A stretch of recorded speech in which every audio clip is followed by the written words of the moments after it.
There are 304 people on this plane.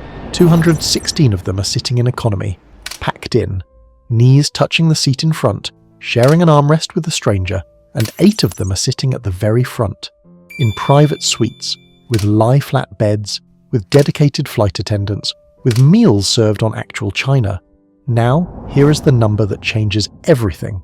Those 8 people at the front, just 8 out of 304, generate almost as much revenue for the airline as the 216 people squeezed into the back. That is not a rounding error. That is not an exaggeration. That is the economics of modern air travel. And once you understand how it works, you will never look at a cabin the same way again. Let's look at what a single transatlantic flight actually generates. The numbers are extraordinary. Take a real example. A Boeing 777 flying from New York JFK to London Heathrow, one of the busiest, most competitive routes in the world. On board, 216 economy seats, 28 premium economy seats, 52 business class seats, and 8 flagship first class seats. 304 passengers total. At current market prices, a round-trip economy ticket on this route costs approximately $794. If every economy seat is filled, that entire cabin generates $171,504 in round-trip revenue. Now premium economy.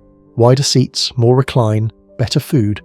A round-trip ticket costs approximately $2,688.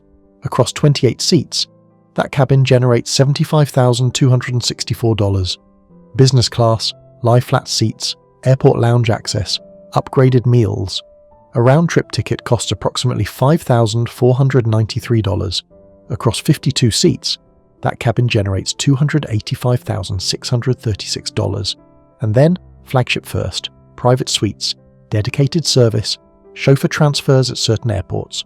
A round-trip ticket costs $14,187. Just 8 passengers, generating $113,496.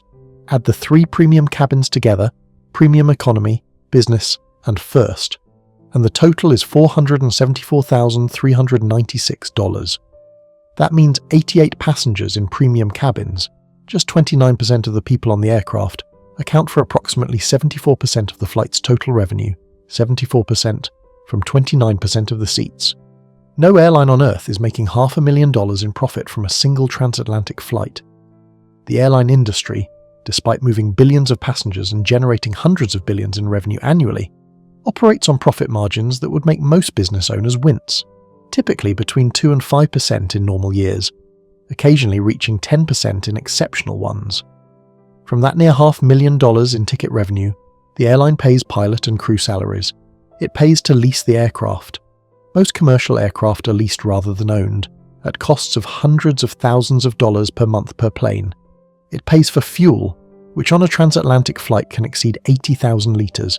It pays airport landing fees, gate fees, ground handling, air traffic control charges, catering, maintenance, insurance, and overhead.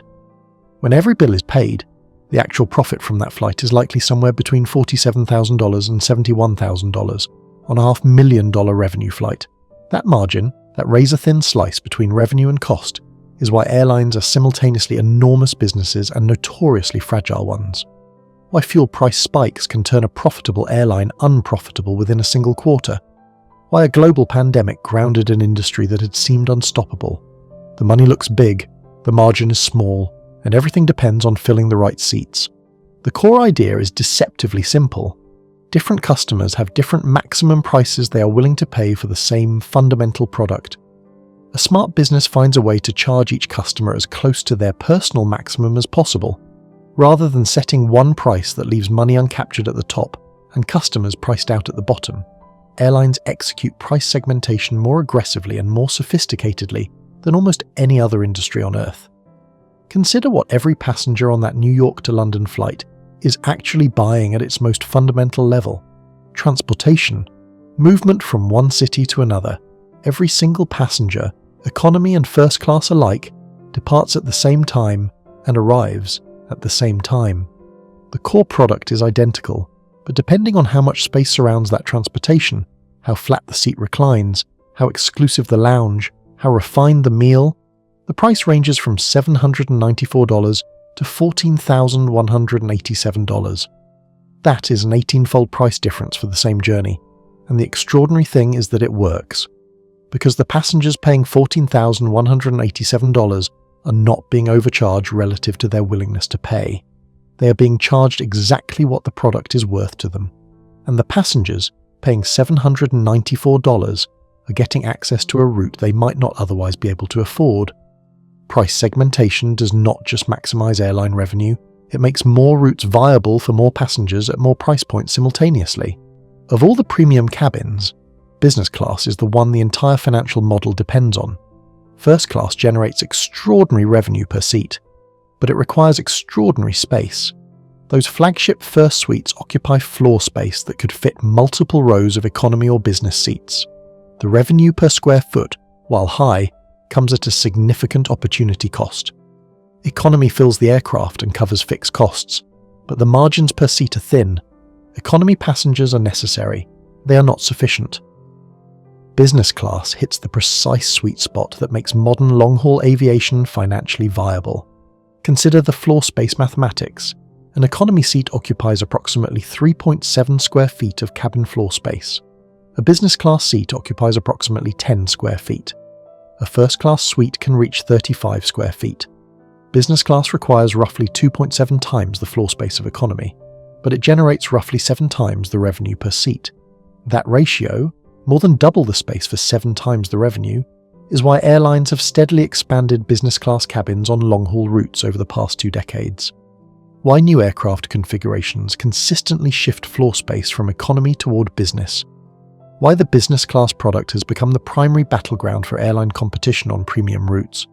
The passengers in the economy fill the plane, the passengers in business class make the route profitable.